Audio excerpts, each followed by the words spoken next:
Hey there, folks. I'm Mark, in affiliation with Spectrum Pulse, and we're finally at the album bombs, starting off with Lil Baby, and it's Billboard Breakdown.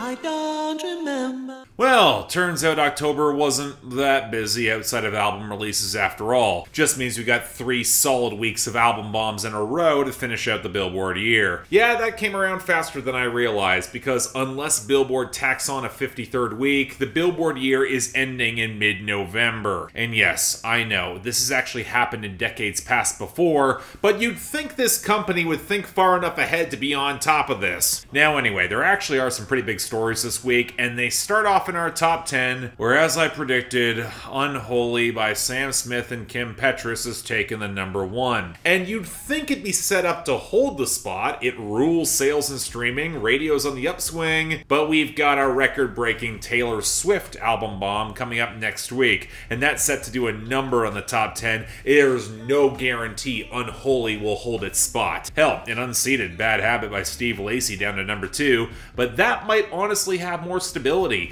as the streaming is still good and the radio is really robust, which is also something I can say for As It Was by Harry Styles at number 3, where it just clung on to more radio gains as the streaming really cannot compete anymore. Speaking of which, we got our first new top 10 entry, California Breeze by Lil Baby at number 4. Yes, the album bomb is here, we'll get to it. And it charted based on streaming and pretty much nothing else. We've been down this road before. But hey, it knocked back I Like You a Happier song by Post Malone and Doja Cat to number 5, as it seems like that's hit its radio peak and might finally start on the downswing. Sadly not the case for I Ain't Worried by One Republic, holding at number 6 though, mostly running on a stable radio edge. But that at least held over You Proof by Morgan Wallen, knocked back to number 7, mostly because that song took streaming losses and it's been starting to waver on the radio, mostly because they still haven't shipped it to pop radio. Then we got another Lil Baby song with Forever featuring Friday at number 8, copy-paste for the reason for the last song. And well, Super Freaky Girl by Nicki Minaj hangs on at number 9, as it looks like her radio is finally there. We've got a third Lil Baby song with Real Spill at number 10 in order to round things out,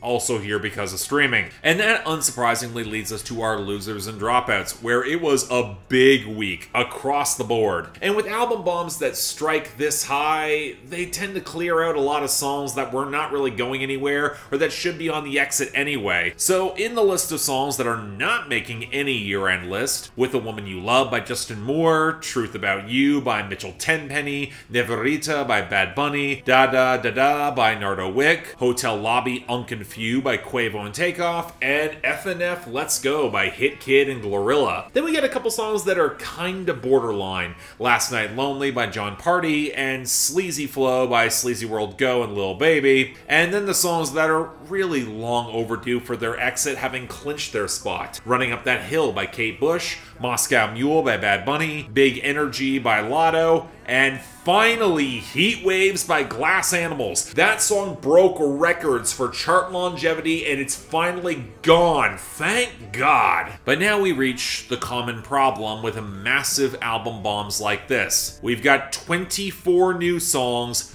46 losers, and also to round things out, a couple of gains. 2 as expected from Lil Baby with In a Minute up to 16 and Hey at 21. 1 riding a bad meme with Pullin' by Lil Yachty at 40, and Gotta Move On by Diddy and Bryson Tiller at 79. Whatever. And factoring out the top 10, it honestly makes more sense to focus on the couple songs that didn't move and might somehow survive this, which is what I'm gonna do. Hey, I've done it before. So outside of the top 10, we got the expected songs holding on thanks to radio, like Sunroof by Nicki Yor and Daisy at 11, Vegas by Doja Cat at 13, Wasted on You by Morgan Wallen at 17, Wait for You by Future, Thames, and Drake at 18, About Damn Time by Lizzo at 20, Late Night Talking by Harry Styles at 27, She Had Me at Heads Carolina by Cole Cole Swindell at 28, and Jimmy Cooks by Drake and 21 Savage at 31. This might rebound with that upcoming album that nobody asked for, stay tuned for that. But then we got enough songs that have just enough virality to hold on, like Something in the Orange by Zach Bryan at number 12, I'm Good by David Guetta and BB Rexa at 14, Tomorrow 2 by Glorilla and Cardi B at 24, Under the Influence by Chris Brown at 29, Cuff It by Beyonce at 33, Die For You by The Weeknd at 37, and Golden Hour by Jake at 62. Then we got the two Bailey Zimmerman songs that are actually holding up because that EP release, like Rockin' a Hard Place at 35 and Fall in Love at 36. But then we got two songs where I just can't really pin down how they survived. Don't Come Looking by Jackson Dean at 50. I think I'm just gonna blame Nashville Radio for that. And Forget Me by Louis Capaldi at 99, where it looks like adult alternative radio is propping this up. It might somehow survive longer term. And trust me when I say, this was faster than me just rattling off losers that would encompass nearly half the goddamn Hot 100. Now anyway, now getting to that healthy list of new arrivals. The album bomb rules are absolutely in effect. So outside of the top 20, and neither the best nor the worst from Lil Baby, we had Stop Playing with Jeremih at 81, No Fly Zone at 80, FR at 76, Russian Roulette at 70. The introspection on this one was close to getting it there for me. Danger at 69, Back and Forth with ESTG at 68, Top Priority at 64, Shiest Talk with Pooh Shiesty at 58, Cost to Be Alive by Rylo Rodriguez at 57, Double Down at 54, that one was close, the spare groove really clicked for me, Everything at 52, Waterfall Flow at 45, From Now On with Future at 42, Perfect Timing at 32, and Stand On It at 22. But now on to a still hefty, but at least somewhat manageable list. Number 86, Just Wanna Rock by Lil Vert. MC, make another hit. Whoa! This ain't what you want. Project, this ain't what you want. This ain't what you want. Honestly, I'm not even sure where Lil Vert is going at this point. They put out 2 albums in 2020. It looks like there's a new single dropping, and it's one of the biggest gauntlets of releases this fall. By diving into the glossy rush of sugary synths and pulsating low ends you normally hear in Rage, but this is actually closer to Jersey club music. Ironically, it doesn't feel like that far of a jump for Uzi, given that they were making material close to this sound for the past 5 or so years. But I also gotta be honest, there's not really much worth noting here. I'm still not much of a fan of them, and the song feels more like producer tag and ad-lib than much beyond the limited hook and extended outro. It feels like it's missing a snare or a hi-hat in the percussion. It's borderline unfinished, even if Uzi actually sounds really engaged with it. I mean, if it was a full song, I might actually get behind it. The synth tones do feel more rich and pretty well balanced, but that's about it. Take it or leave it. Number 61, Edging by Blink-182. Look at the mess we started. Oh no, I mean the broken hearts this way. What you say? You wanna play? Okay, I'm not so naive as to wonder why we're getting a new Blink-182 song charting in 2022, especially with Travis Barker's run of success as a producer and Tom DeLonge making his return. But that also means we don't have to give this a pass. The cymbals are crushed into a slurry, the guitars are shoved midway back, the hand claps sound fake, and both Hoppus and DeLonge sound painfully over-processed in the vocal leads. You can tell it was a real struggle to get this to sound somewhat similar to what they did years ago, and let's be honest, vocally it was never exceptional, and for trying to imitate their bratty early years when they're in their mid to late 40s, I'm sorry, it feels like a misstep. They can't sell it. What's telling is that for all the content about hard reunions, hitting the road again with some of that brash energy, the verve is just not convincing, or it's not even there. And hell, with that song title, it seems apt for a track that teases satisfaction, but leaves you exasperated with no finish by the very end. Yes, I just put that mental image in your head. This song's not any good.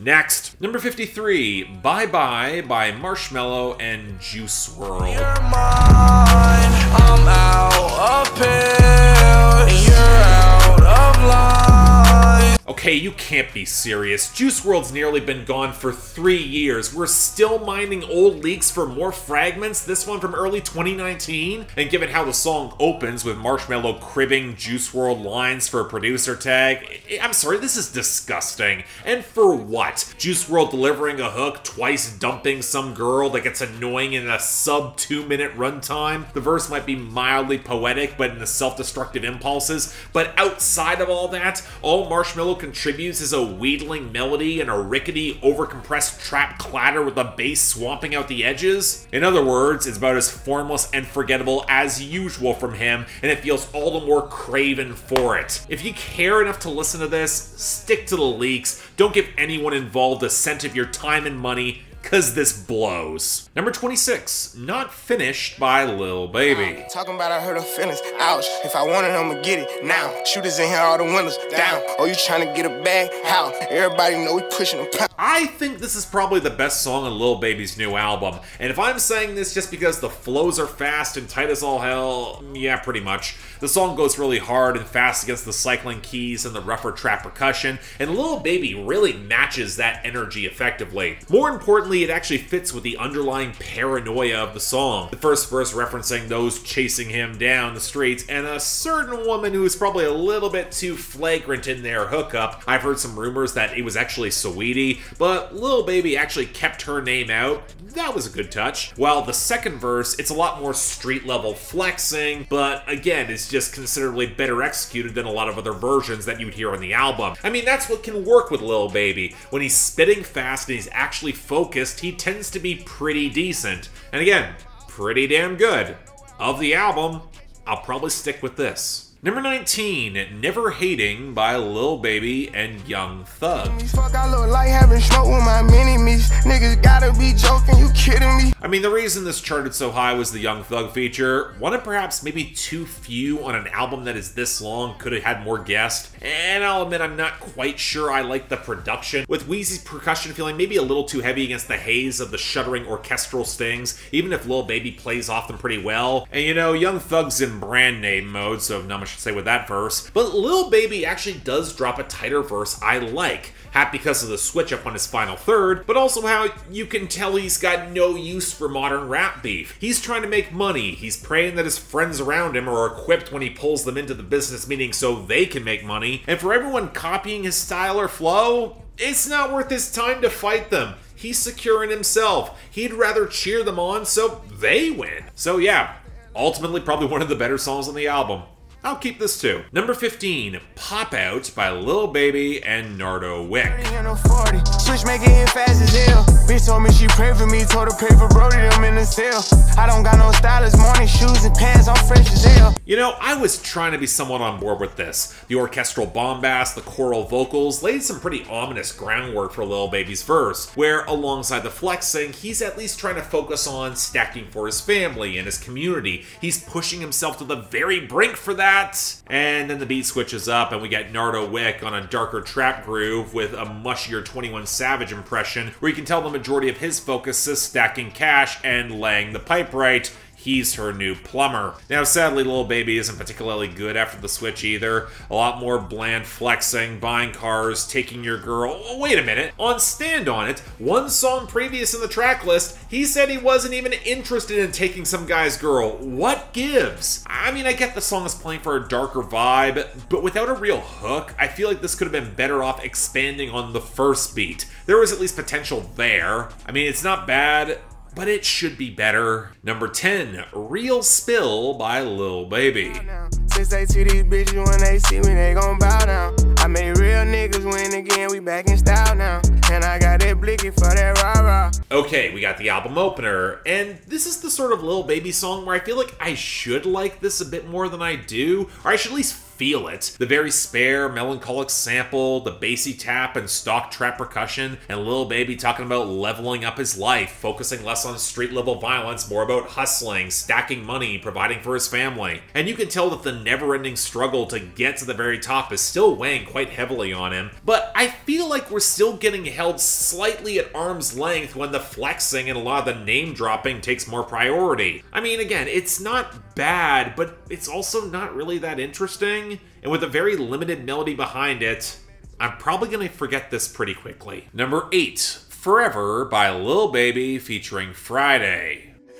Baby, New City, 'cause I need it one more time. I mean, I'll give Lil Baby this. He does seem to realize that getting the more complicated romantic record will sustain his career beyond all the hustle. In many ways, this is just a Drake song. But you know what? With this track, with Friday's more auto-tuned soul, it's a good step, especially opposite the mournful keys, the slight swells, as he tells the story of this girl who's got a man where they have to keep it on the low, but he actually wants more. And you know, there's just enough nuance to highlight the dejected mess of it all. But between the line about threatening to beat her ass and how he's also willing to go low and highlight just how much she owes him, there's not quite enough to the moral ambiguity that actually makes me want to root for him on the song. And part of the problem is that Lil Baby is still not really that expressive as a vocalist. I mean, he can make a song like this somewhat decent. I think this is close, but I'm sorry, it's not better. We might be seeing a ceiling for this guy.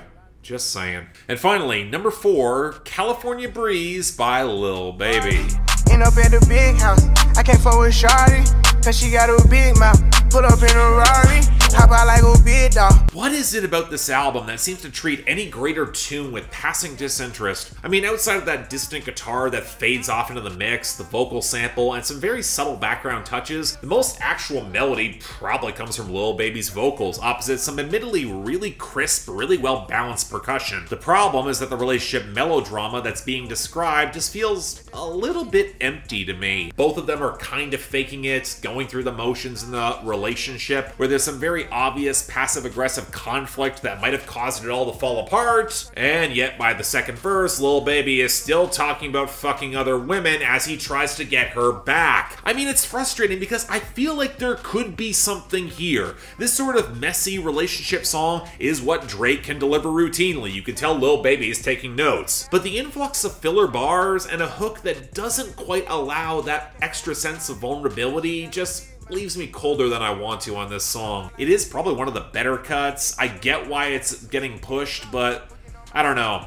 Not sure there's much to sustain this long term. And yeah, that's the week. A bit odd, all things considered, but hey, Lil Baby at least managed to clinch both the best for the top spot with Not Finished and the honorable mention in Never Hating with Young Thug. Hell, Lil Baby could have just taken that one by himself. His verse was good enough, and his second verse in that lane could have kicked ass. But the interesting thing is that he's not getting any of the worst slots, because that's going to Bye Bye by Marshmello and the Late Juice WRLD, with dishonorable mention going to Edging by Blink-182. Fans, I don't want to hear it. Against any of their best songs, this is painful. It's glorified fan service that they can't pull off well anymore. They don't get the automatic pass from me. Against the rest of their catalog, this would not stack up. Anyway, next week's a whole lot of Taylor Swift. It's likely going to overtake the entire top 10. So yeah, stay tuned for that. But until then, I'm Mark. You're watching Billboard Breakdown, affiliated with Spectrum Pulse. And I'll see you next time.